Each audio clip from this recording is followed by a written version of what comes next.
আচ্ছা, স্বাধীন থেকে ধন্যবাদ জানাচ্ছি। সিনেট সদস্য কারা, আমরা প্রতিনিধি যে পাঁচজনকে পাঠাবো সে ব্যাপারে প্রথম প্ল্যান ছিল গেজেট করে আপনাদেরকে জানাবো। তবে আমাদের সহকর্মীরা পরামর্শ দিয়েছেন যে যদি সাংবাদিক বন্ধুগণ আছেন এখানে টোটাল ক্লারিফিকেশনটা বলে ফেললে সবার জন্য ক্লিয়ার আছে, সুন্দর হয়। যদি ক্লিয়ার বলে আমার মনে হয় সেটি বলে ফেলা ভালো। আমাদের মিটিং এ আলাপ হয়েছে প্রথমত সিনেট সিনেটে যে পাঁচজন প্রতিনিধি পাঠাবো সেক্ষেত্রে আগের এক্সপিরিয়েন্স গুলো জানা, এর আগে রাষ্ট্রগুলোতে কিভাবে হয়েছে বিগত দিনে আমরা আগের যারা বিভিন্ন সময় নির্বাচিত হয়েছে তাদের সাথে আলাপ করেছি।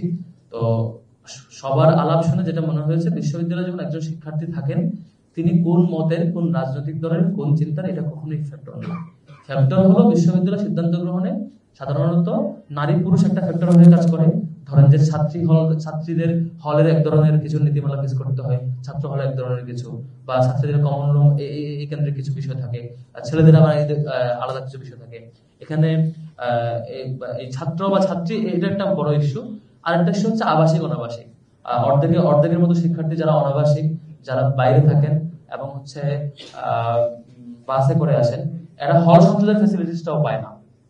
এবং মানে বলা চলে শুধুমাত্র ওরা বাসে আসা যাওয়া করে এটাই। আর হলে যারা আবাসিক থাকে তারা হলের একটা হল সংসদের ফেসিলিটি পায় কথা বলার। তো এই বিষয়গুলো আমরা বিবেচনায় রেখেছি।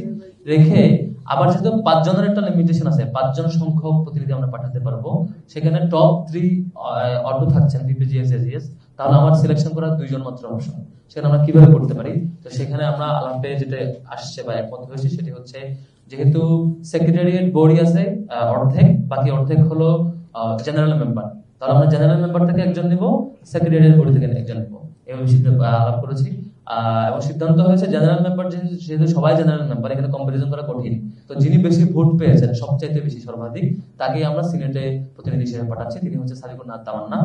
আর আর হচ্ছে সেক্রেটারিয়েট বডিতে কাকে করা যায় সেক্ষেত্রে আলাপ হয়েছে বাকি 4 জন যেহেতু ঠিক হয়ে গেছে, একজন এমন হওয়া দরকার যে একদম এককভাবে বা সবকিছুতে অনাবাসী শিক্ষার্থীদের প্রবলেমগুলোর জন্য তিনি দায়বদ্ধ। এই বিষয়গুলো দেখবেন, যেহেতু হল সংসদে অলরেডি হলের আবাসিক শিক্ষার্থীর জন্য দেখে অনাবাসী শিক্ষার্থীরা এই দিকে বেশি প্রবলেম ফেস করে। আমরা সকল অনাবাসী শিক্ষার্থী বাস কমিটি তাদের সাথে বসে ওনাদের প্রত্যাশার জায়গা এটা ছিল যে সব জায়গায় তাদের প্রতিনিধি থাকবে। তো সেই বিবেচনায় এই বড় সংখ্যক শিক্ষার্থীদের প্রতিনিধিত্ব করতে গিয়ে যিনি পরিবহন সম্পাদকে যিনি নির্বাচিত হয়েছেন তাকে আমরা অন্যতম আরেকজন যাতে তাদের প্রতিনিধিত্ব করতে পারে। মোট 5 জন হচ্ছে, তিনি আসিফ আব্দুল্লাহ।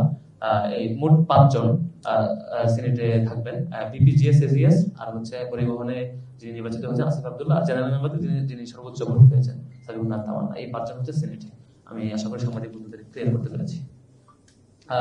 এর মধ্য দিয়ে আজকে আমাদের সংক্ষিপ্ত ব্রিফিং শেষ করছি। সবাইকে শুভেচ্ছা এবং সালাম। আসসালামু আলাইকুম।